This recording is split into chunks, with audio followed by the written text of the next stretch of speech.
One to the Dade County Election Office here at 71 Case Avenue. I'm Evan Stone with the continuing coverage tonight of Decision 2020 from the Dade County election results for today.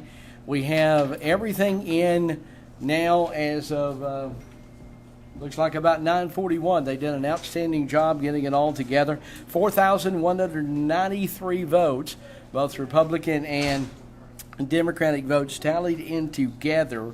I'm going to do these the same way that we did before. We may come back and read some of the questions if you're interested here in just a few minutes. But we're going to do this like we've done every time earlier today. And as we start, this is including Davis. So this is going to be all the precincts, the 3 weeks of advance voting, as well as the absentees. So we do know that there's a few provisional ballots. We do know that there's one or two still absentees that were not included earlier. So they tell me it's less than 10 or around 10. So just keep that in mind. Other than that, it's all of them. We'll start the Republican U.S. House District 14, John Bartsch 243, Ben Bullock 64, Kevin Cook 129, John Cowan 425, Clayton Fuller 899, Marjorie Taylor Greene 1271, Andy Gutner 37, Bill Hembry 133, and Matt Ladridge 160.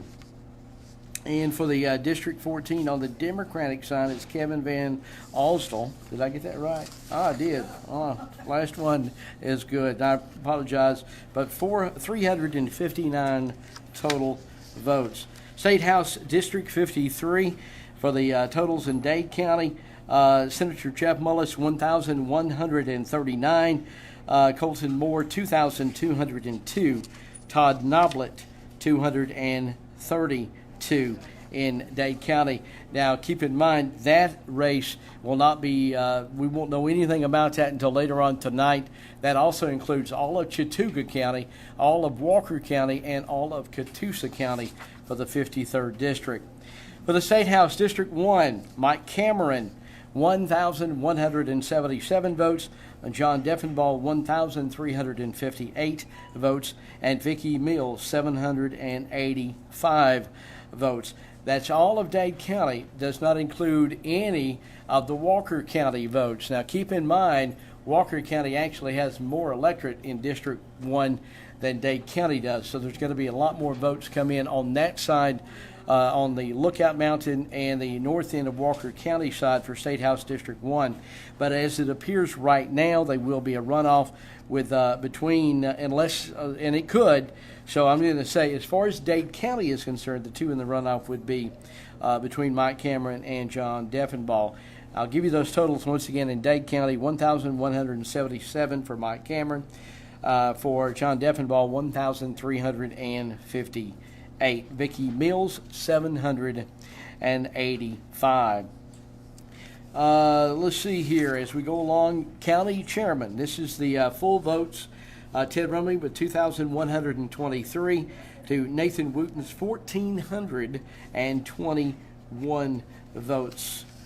County Commission District 3, Robert Goff, the incumbent, 1,747 votes to Jerry Henniger's 1,717 votes. So on that race, there is more than 10 votes in favor of Robert Goff. Now, keep in mind, all of these still have to be certified, and but as of right now, Robert Goff, the incumbent, 1,747.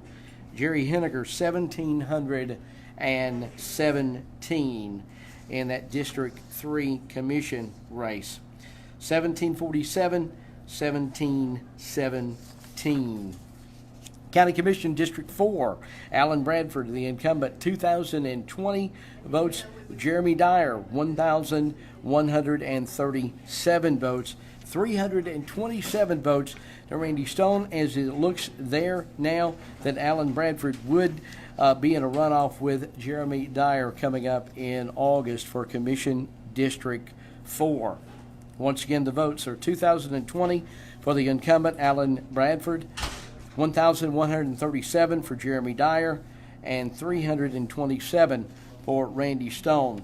Board of Education District 5, Jane Griffin, 1,294 votes. Patrick Hickey, 644 votes. And Brooke Wilson, 1,078 votes.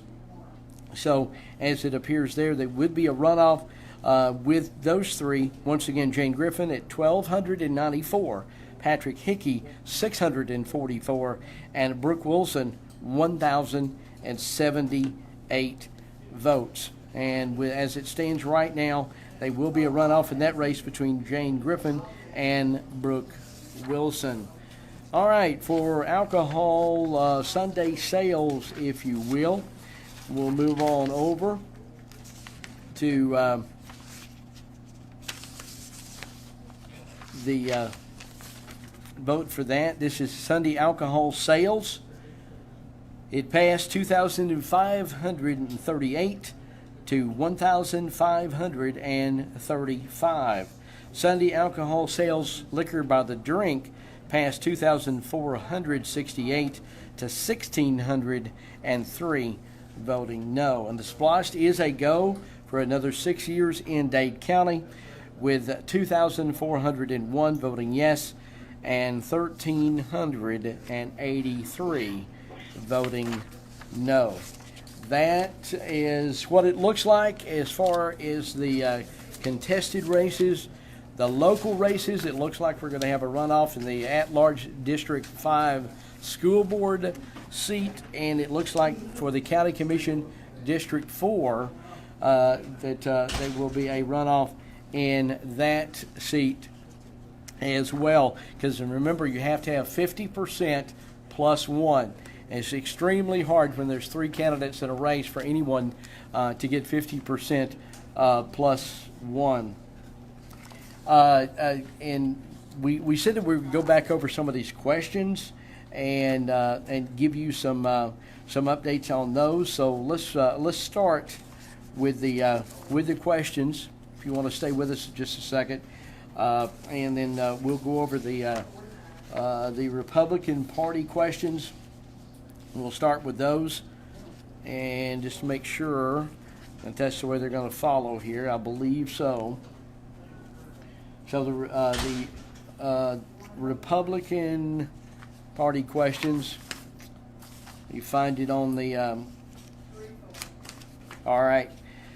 Should Georgia lawmakers expand educational options by allowing a student's state education dollars to follow to the school that best suits their needs, whether it is public, private, magnet, charter, virtual, or homeschool?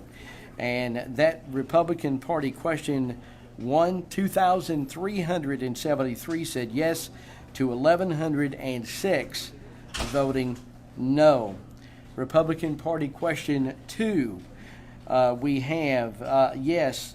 Should voting in the Republican primary be limited to voters who have registered as Republicans? 1,511 voting no. 1,989. So no would be the answer to that question. Should the candidates for Board of Education be required to declare their political party?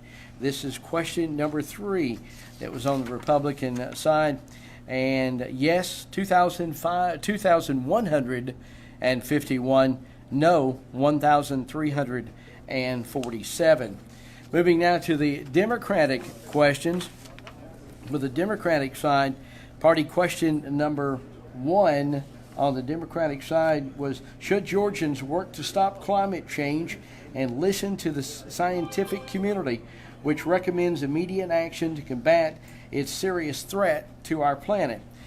Voting 445 yes, and 19 voted no. Should Georgia enact basic standards to protect our environment from wasteful plastic items that pollute our state? Voting on the party question number 2, 449 voted yes, 16 voted no. Democratic Party question number 3. Should every eligible Georgian be allowed to register to vote on Election Day to make sure everyone can exercise their right to vote? 429 said yes, 35 said no. Question number 4. Should Georgians take the partisanship out of redistricting process and have an independent commission draw district lines instead of politicians? On that question, 434 yes, 26 no. Party question number 5. Should our criminal justice system and end the discriminatory cash bail system that allows the wealthy to buy their way out of jail while disadvantaging low-income Georgians? 424 said yes, and 38 said no.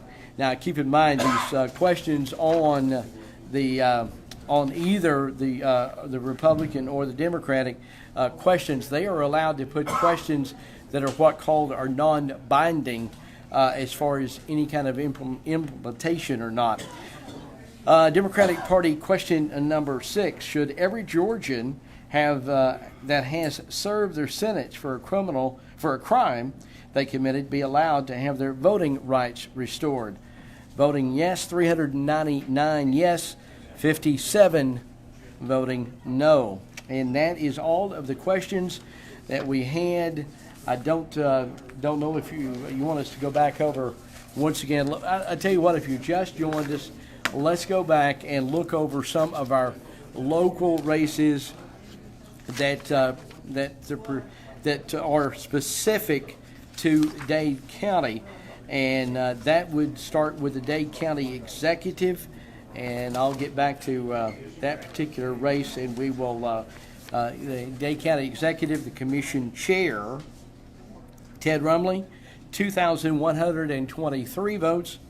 Nathan Wooten, 1,421 votes. For District 3, Robert Goff, 1,747. Jerry Henniger, 1,717. Only a 30-vote difference. There were about 10 provisional / a couple of absentees. It looks like Robert Goff, the incumbent, will retain his position as District 3 representative on the Dade County Commission. Dade County Commission District 4, there will be a runoff with these votes that we're talking about. Remember, you have to have 50% plus 1. Alan Bradford, the incumbent, picked up 2,020 votes. Jeremy Dyer, 1,137, and Randy Stone, 327. It looks like that Alan Bradford picked up 57.98% of the ballot. So they will not be All right. That's wanted to make that clear because earlier they were talking about having to be a runoff into that. So there will not be a runoff in District 4. There will not be a runoff in that District 4. So both of the incumbents then, as Alan picks up 57.98%. These new ballots that we're getting, they used to give us the percentages on the side. These do not, because of just the way these new are printed. So the Secretary of State's website does have the percentage. Thank you, Kerry, for that. So, but on the Board of did you get the percentages of the Board of Elections, Board of Education, District 5? It looks like that was Jane Griffin, 1,294. Patrick Hickey, 644. DeBrooke Wilson's 1,078. So you got to have 50% plus 1, and she's getting the percentages, so we can have a better, you can have a better, clear understanding on that particular one. On the spliced, I'll go ahead and move that on to and tell us here. By the way, August the 11th will be our voting day for the runoff, I believe, is what I've been told. Okay. Jane Griffin, 42.9%. And, of course, Brooke Wilson at 35.74%. So they will be in a runoff together. And the East Blush, 2,401 yes and no 1,383. I'll give you the Sunday sales again. It will be allowed in Dade County. Yes, 2,538. No, 1,535. And alcohol sales on Sunday by the drink, 2,468. No, 1,603. We appreciate everybody watching tonight. We certainly do appreciate the voting office here. They've done an outstanding job putting all of this together, and we thank them very much for the very efficient job that they do on every election. Lawana and all of the poll workers and everyone there, we thank them very much for the job they do here in Dade County. So it looks like there will be no changes on the Dade County Commission. No changes at all, and no runoffs on the Dade County Commission, with both the incumbent Robert Goff and Alan Bradford retaining their seats. We will have a runoff in the at-large District 5 School Board. That is here locally, and of course we won't know about the State House or the State Senate here locally that affects Dade County until the other districts are able to report later on tonight. I want to thank Cody back at the station for running the radio and the TV and breaking into the programs tonight. I want to thank Alex McAlpin. I want to have a big thanks to for Kerry Anderson here at Dade County that does all their public relations running and helping us with the tallies and the votes and the percentages there and all that she does here for the county. And, of course, Alex McAlpin that is operating the camera, and he's the only one that's had a seat all evening. So, so he gets to pack everything up. And most importantly, we thank each and every one of you at home watching or listening, whether you're listening on the radio or watching on television. So from the Dade County Board of Elections, I'm Evan Stone, and that is the election coverage for Decision 2020 here for Dade County on this election night.